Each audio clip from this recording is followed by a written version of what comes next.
Hi, you're watching me, The Diplomat, and joining us on the show today is Mr. Jonathan Wutawunashe, the Ambassador of Zimbabwe to India. Hi. Hello. Zimbabwe and India, they both are members of NAM. Yes. In the present situation that is unipolar world, how to make NAM more relevant? I believe that NAM does not need help in becoming relevant. I believe that NAM is the most relevant organization. Is it the most effective one too? I believe that it is the most effective in terms of concentrating our minds on the interests of the developing world and on the globe at large, because NAM is essentially an instrumentality for promoting an environment in which development can take place. And that carries with it all the imperatives such as peace, such as cooperation, such as respect for each other, for sovereignty. India, it is one of the strong proponents for the permanent membership in the UNSC, that is United Nations Security Council.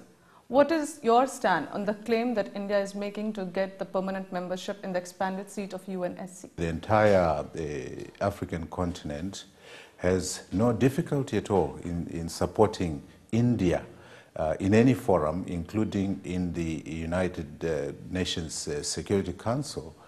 I don't think that's where the worries ought to be. I think the concern of all of us is the democratization of the United Nations, which Zimbabwe, India, in Africa, I believe, and the developing world at large, we all share. We want a democratization of the United Nations Security Council. We want the removal, if possible, of undemocratic practices such as the veto. We want true representative character in the Security Council. Do you want that some southern African countries should also be a part of UNSC? Oh, definitely, because you see, Africa, if you look at it in terms of continents, is Africa represented at all in the Security Council on a permanent basis? No, it's not. It's the continent that is actually not represented. And so that's why we share that anxiety that India also has, that the Security Council ought to become more representative. And we would like to see at least two positions reserved for Africa. In fact, why not even more, depending on which formula finally succeeds in the end. Zimbabwe and India, we both are having a similar kind of democratic political setup. How do you think we would be able to employ our experience in strengthening the political setup in those countries where it is in its initial stage, in the phase of transition? I think India has done very well in that your democracy has evolved with its, from its own endogenous energy. But how can we work together in strengthening the democratic setup in other countries where the situation is changing? Like the democracy is at its first stage. India is very visible. In fact, at this moment, one could argue it's the most visible country in the world. And your democracy is very visible to the world. In Zimbabwe, we have a tradition of elections. We have a robust democracy. We actually introduced democracy against the wishes of the settlers who had colonized us when we virtually forced them through a struggle for independence, which was supported by India and others. We actually forced Western forces to accept democracy. You mean so we are becoming more visible and we both are setting examples which can be accepted by the rest of the world? Where I believe so. I believe at the same time that, of course, we are not inspectors of other countries.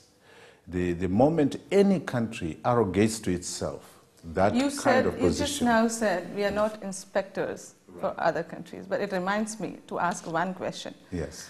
Pakistani parliamentary delegation visited Zimbabwe. Yes. And to seek support from you to persuade India on international level to sort out the long outstanding issue of Kashmir, and you promised to offer support. Parliamentary delegation from Pakistan did visit the Parliament of Zimbabwe. But did Zimbabwe not assure the support to sort out the issue of Kashmir? No, Zimbabwe has will take no initiative to butt in. A friendly parliamentary delegation was visiting Zimbabwe, was having discussions with the Zimbabwe Parliament, and as part of the agenda they brought, they made a request to the Zimbabwe Parliament that the Zimbabwe Parliament help in some way. Now, when any of our friends asks for help, if there is an opportunity that is created, I'm sure that our parliamentarians felt that it would not be right to say no if you both wish us to assist in any way that you define. But what stand did you take? How do you think you would be able to be a help in clearing this issue, resolving this issue? It is absolutely the prerogative of India and Pakistan to discuss any issues that matter to them, and should they both, as our friends, both our good friends, if they both decide that Zimbabwe can fit in at any point, I believe that it is our duty to listen to our friends when they say... They seeked the support of Zimbabwe, but did you promise to help or to play the role of a mediator in curbing this issue over Kashmir? No, the actual words that were said by the Speaker of our Senate were that Zimbabwe was honored, that the Parliament of Zimbabwe was honored, that the parliamentarians were considered as good vehicles for assisting in some way by the Pakistani parliamentarians. I'm quite sure it stands to reason that should there be any requirement on the part of the parliaments of both India and Pakistan. Did you speak to India after that, like after the support was sought from Pakistani delegation? I don't think that there was any rationale or reason to do that. Otherwise, also Zimbabwe and India, we both have been sharing very good, healthy relationship for a long time. Excellent. We'll talk on all that, but before this, we'll take a short break. Keep watching Meet the Diplomat.